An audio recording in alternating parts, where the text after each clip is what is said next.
Hi, my name is Gemma and I'm a health promotion team leader with the Country Kitchens program. Today I'm going to be showing you how to make our famous bean brownie. This recipe is an absolute favourite at Country Kitchens. It's a great way to add extra fibre and vegetables into a dessert through the beans, which you can't even taste. It's cheap, it's quick, and it's really easy to make, and it's always a hit with the kids. If you want to learn more about how to make your favourite recipes healthy and the Country Kitchen's 5 key messages, you can head to our website to download a copy of our Queensland Health approved healthy cooking guidelines. Before I start, I've made sure to wash my hands and I've got a clean and clear workspace. The equipment that you'll need for this recipe is a food processor or a blender and a shallow baking tin or a loaf pan if that's all you have at home. The ingredients for this recipe is 1 can of drained black beans, 1 egg,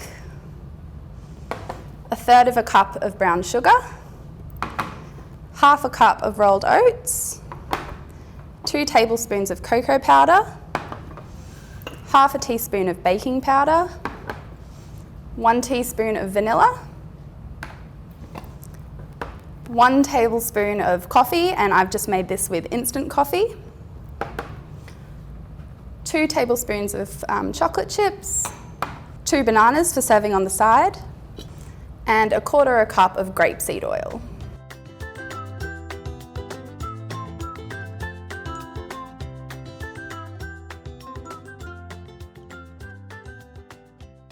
I'm using a food processor today, but a blender will work just as well. The first thing I'm going to add are the key ingredient of this recipe, which is the black beans.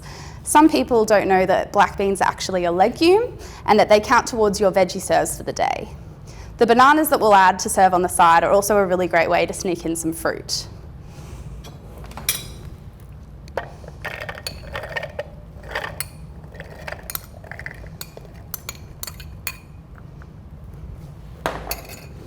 Feel free to substitute the black beans for anything else you have in your cupboard at home.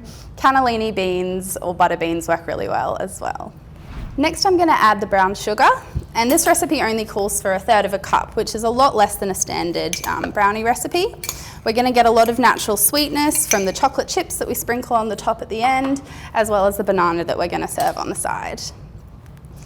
Adding 1/2 cup of oats is also going to add a nice fibre boost, as well as the beans.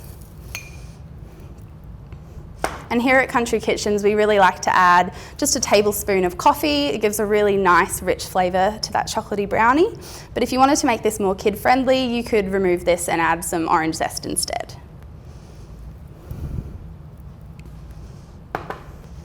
Now, instead of a traditional brownie recipe, which often has a lot of butter, instead I'm going to be using just some grapeseed oil, and this is a healthier type of polyunsaturated fat.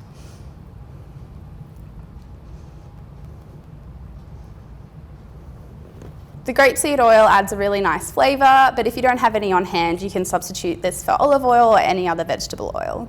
Now I'm going to add the cocoa powder, the baking powder, and the vanilla. Lastly, we're going to add the egg.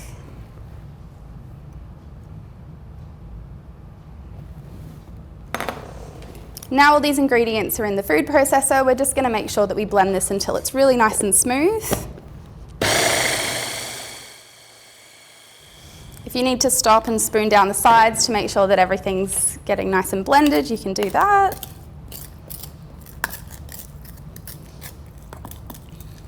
And then we'll just blend again to make sure it's nice and smooth.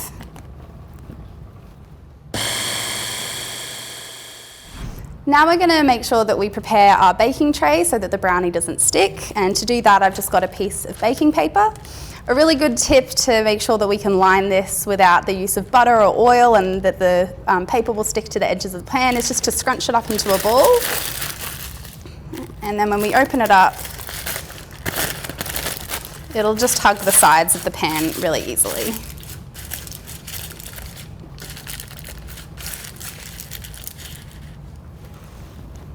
Now I'm going to take our blended brownie mixture, and using a fresh spoon I'm just going to spoon this into the pan.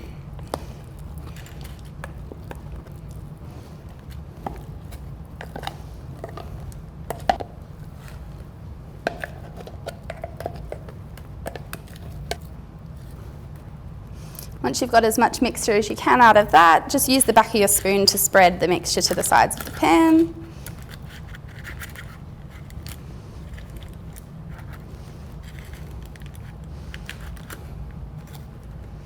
Now we've got a nice smooth layer, we can just sprinkle over that 2 tablespoons of chocolate chips. And that'll just give a nice little bit of sweetness to replace the sugar that we've reduced, just to modify this recipe and make it a little bit healthier. Now that's all done, we'll place it in a preheated oven at 170 degrees Celsius for about 15 to 18 minutes.